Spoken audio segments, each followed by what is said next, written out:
আমরা জানি ইঞ্জিনিয়ারিং জগৎটা অনেকটা আইনের আদালতের মতো, বিশেষ করে যখন আমরা বিএনবিসির মতো বিশাল কোড ও স্ট্যান্ডার্ডস নিয়ে কাজ করি। বিএনবিসি কোডে হাজার হাজার টেকনিক্যাল শব্দ আর সংজ্ঞা আছে, আর এখানেই একটা মারাত্মক কনফ্লিক্ট বা দ্বন্দ্ব তৈরি হয়। ধরুন আপনি কোডের পার্ট 1-এ একটা শব্দের একরকম সংজ্ঞা দেখলেন, আবার পার্ট 4-এ গিয়ে দেখলেন সেই একই শব্দের অর্থ সম্পূর্ণ আলাদা। এখন প্রশ্ন হলো, সাইটে কাজ করার সময় আপনি কোনটা মানবেন? এই কনফিউশনের কারণে অনেক সময় ইঞ্জিনিয়ারিং সিদ্ধান্ত ভুল হয় আর বিল্ডিংয়ের ফায়ার সেফটি ঝুঁকির মুখে পড়ে। এর সমাধান বিএনবিসির সেকশন 1-2-এ খুব ক্লিয়ারলি দেওয়া আছে। নীতিটা খুব সোজা। ফায়ার সেফটির রাজ্যে পার্ট 4 অর্থাৎ ফায়ার প্রোটেকশন হলো একমাত্র সর্বময় কর্তা বা সুপ্রিম অথরিটি। সেকশন 1-2 দ্ব্যর্থহীনভাবে বলে দিয়েছে ফায়ার সেফটির বিষয়ে পার্ট 4 যা বলবে সেটাই চূড়ান্ত আইন, অন্য কোনো পার্টের সংজ্ঞা এখানে খাটবে না। এই ছোট নিয়মটা না জানার কারণে অনেক অনভিজ্ঞ ইঞ্জিনিয়ার ভুল ইকুইপমেন্ট কিনে বা ভুল ডিজাইন করে ক্লায়েন্টের লাখ লাখ টাকা নষ্ট করেন। তাই মনে রাখবেন, ফায়ার সেফটিতে পার্ট 4ই শেষ কথা। এবার আসি ফায়ার অ্যালার্ম সিস্টেমের মস্তিষ্ক নিয়ে কথা বলি। একে আমরা বইয়ের ভাষায় বলি অ্যালার্ম কন্ট্রোল ইউনিট, আর সাইটে বা প্র্যাকটিক্যাল ফিল্ডে ডাকি এফএসিপি অর্থাৎ ফায়ার অ্যালার্ম কন্ট্রোল প্যানেল বা ফায়ার প্যানেল নামে। টার্মোলজি সেকশনে এটাই মূলত প্রথম সংজ্ঞা। আমরা এটা নিয়ে এখন আলোচনা করতে যাচ্ছি এই ভিডিওতে। মানবদেহে মস্তিষ্ক যেমন কাজ করে, ফায়ার প্যানেলও ঠিক একই কাজ করে।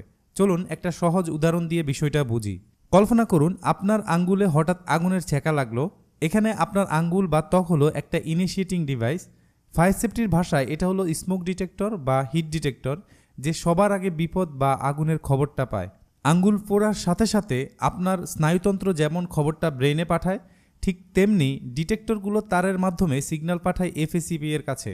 মস্তিষ্ক বা এফএসিপি তখন সেই সিগন্যাল যাচাই করে দেখে এটা কি সত্যি আগুন নাকি ফলস অ্যালার্ম। বিপদ নিশ্চিত হলে ব্রেইন আপনার মুখে নির্দেশ দেয় চিৎকার করো।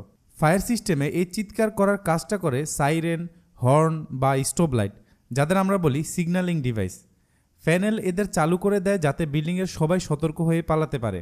গল্প তো হলো, এবার ইঞ্জিনিয়ার হিসেবে এর ভেতরের কারিগরি বিষয়গুলো আমরা একটু জানি। এই কন্ট্রোল ইউনিট বা এফএসিপি আসলে একটা সুসংগঠিত ইলেকট্রনিক বক্স। এর ভেতরে থাকে অত্যাধুনিক রিলে, সুইচ, মাইক্রোপ্রসেসর এবং সার্কিটের এক জটিল জালিকা। এর প্রধান কাজগুলো হলো ফায়ার ডিটেক্টর বা ম্যানুয়াল কল পয়েন্ট থেকে সিগন্যাল রিসিভ করা, সিগন্যাল অ্যানালাইসিস করা এবং পুরো সিস্টেমের হেলথ চেক আপ করা। শুধু সাইরেন বাজানোই নয়, ফায়ার প্যানেল একই সাথে ফায়ার পাম্প চালু করে, এক্সজস্ট ফ্যান অন করে, ফায়ার ডোর বা লিফট কন্ট্রোল করে পুরো বিল্ডিংকে ফায়ার মোডে নিয়ে যায়। একে বলে বিল্ডিং অটোমেশন সিস্টেম ইন্টিগ্রেশন। সবশেষে কারেন্ট চলে গেলে সিস্টেম চলবে কি দিয়ে, তাই এটি সবসময় ব্যাটারি ব্যাকআপ এবং মেইন পাওয়ার সাপ্লাই মনিটর করতে থাকে, যাতে সিস্টেম কখনোই অকার্যকর না হয়। সো এই লেকচারে আমরা একটা সংজ্ঞা আলোচনা করলাম। পরের লেকচার থেকে আমরা অনেক দূর পর্যন্ত সবগুলো সংজ্ঞা ইনশাল্লাহ আলোচনা করব। প্রিয় লিসনার, গত লেকচারে আমরা সিস্টেমের মস্তিষ্ক বা ফায়ার প্যানেল নিয়ে কথা বললাম, কিন্তু মানুষের মস্তিষ্ক কি চোখ ও কান ছাড়া কোনো কাজ করতে পারে? পারে না।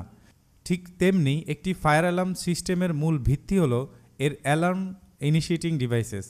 এদের আমরা সিস্টেমের চোখ ও কান বলতে পারি, কারণ এরাই সবার আগে বিপদকে শনাক্ত করে এবং ব্রেইন বা কন্ট্রোল ইউনিটকে সিগন্যাল পাঠায়। এদের মানুষের মতো দৃষ্টিশক্তি নেই ঠিকই, কিন্তু এরা ধোঁয়া, তাপ বা শিখায়ের মতো পরিবেশগত পরিবর্তনগুলো অত্যন্ত সংবেদনশীলতার সাথে ধরে ফেলতে পারে। বিএনবিসি এবং আন্তর্জাতিক ফায়ার সেফটি স্ট্যান্ডার্ড অনুযায়ী এই ডিভাইসগুলো মূলত দুইটি প্রধান ক্যাটাগরিতে কাজ করে। এক হচ্ছে অটোমেটিক এবং দুই হচ্ছে ম্যানুয়াল। চলুন আমরা এটার বিস্তারিত আলোচনা করি। প্রথমে আসি অটোমেটিক ইনিশিয়েটিং ডিভাইসে। এরা স্বয়ংক্রিয়ভাবে কাজ করে, যেমন স্মোক ডিটেক্টর। এরা আয়োনাইজেশন বা ফটো ইলেকট্রিক প্রযুক্তির মাধ্যমে বাতাসে ধোঁয়ার কণা ফেলেই সিগন্যাল পাঠায়। হিট ডিটেক্টর এটা দুইভাবে কাজ করে। প্রথমত ফিক্সড টেম্পারেচার, তাপমাত্রা একটি নির্দিষ্ট লেভেলে যেমন 57 ডিগ্রি সেলসিয়াস বা 135 ডিগ্রি ফারেনহাইটে পৌঁছালে এটি সিগন্যাল দেয়। দ্বিতীয়ত রেট অফ রাইজ, যদি খুব দ্রুত হারে তাপমাত্রা বাড়তে থাকে, যা হঠাৎ লাগা আগুনের লক্ষণ, তখন এটা অ্যাক্টিভ হয়। ফ্লেম বা গ্যাস ডিটেক্টর, বিশেষ ইন্ডাস্ট্রিয়াল বা ঝুঁকিপূর্ণ এলাকায় আগুনের শিখা বা দাহ্য গ্যাস শনাক্ত করতে এগুলো ব্যবহার হয়। এবার আসি ম্যানুয়াল ইনিশিয়েটিং ডিভাইসে।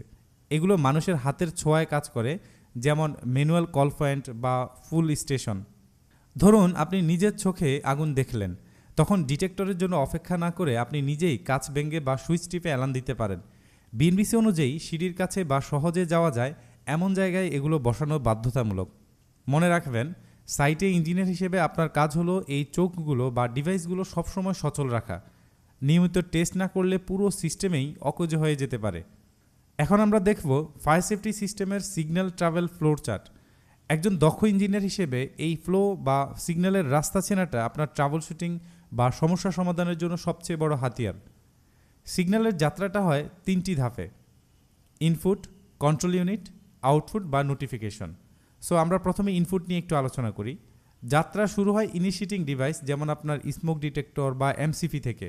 আগুন শনাক্ত হলে এটি ইলেকট্রনিক সিগন্যাল পাঠায়। এখানে আপনার চেক পয়েন্ট হলো ডিভাইস কি সিগন্যাল পাঠাচ্ছে, তারের সংযোগ বা ওয়্যারিং ইন্টিগ্রিটি কি ঠিক আছে। 2 নম্বরে কন্ট্রোল ইউনিট। সিগন্যাল চলে আসে মস্তিষ্কে বা এফএসিপিতে, যেটা নিয়ে আমরা আলোচনা করেছি গত লেকচারে। প্যানেল তখন বিশ্লেষণ করে এটা কি আসল অ্যালার্ম নাকি ফলস অ্যালার্ম। আধুনিক প্যানেলগুলো সিগন্যালের উৎস অনুযায়ী স্পেসিফিক জোন বা অ্যাড্রেস ডিসপ্লেতে দেখিয়ে দেয়। এখানে চেক করবেন প্যানেলে কোনো ফল্ট বা ট্রাবল লাইট জ্বলছে কিনা। 3rd স্টেজে আউটপুট বা নোটিফিকেশন। ডিসিশন ফাইনাল হলে প্যানেল আউটপুট ডিভাইস অন করে দেয়। এর মধ্যে আছে অডিওবল যে ডিভাইসগুলো, সেগুলো হচ্ছে সাইরেন, হর্ন বা বেল। আবার ভিজুয়াল ডিভাইসগুলো হচ্ছে স্টোভ লাইট, যা কানে কম শোনেন এমন ব্যক্তিদের জন্য খুবই জরুরি। এর বাইরেও ফ্যানের লিফট বন্ধ করা, ফ্যান অফ করা বা ফায়ার ডাম্পার খোলার মতো বিল্ডিং সার্ভিসেস নিয়ন্ত্রণ করে। তাহলে সাইটে কোনো সমস্যা হলে এই ফ্লো চার্ট দিয়ে কিভাবে ট্রাবল শুট করবেন। ধরুন অ্যালার্ম ইভেন্ট হয়েছে কিন্তু সাইরেন বাজছে না, তখন এই লজিক অ্যাপ্লাই করুন। যদি ইনপুট ডিভাইস কাজ না করে, যেমন ধোয়া আছে কিন্তু প্যানেলে খবর নেই, তবে সমস্যা সম্ভবত ইনপুট সাইডে, হয়তো সেন্সর নষ্ট বা পাওয়ার পাচ্ছে না।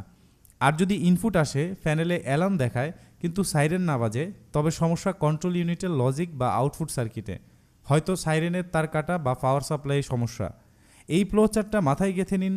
এটি জানা থাকলে যত বড় সিস্টেমই হোক না কেন, আপনি খুব দ্রুত এবং নির্ভুলভাবে ত্রুটি বা ফল্ট ধরে ফেলতে পারবেন।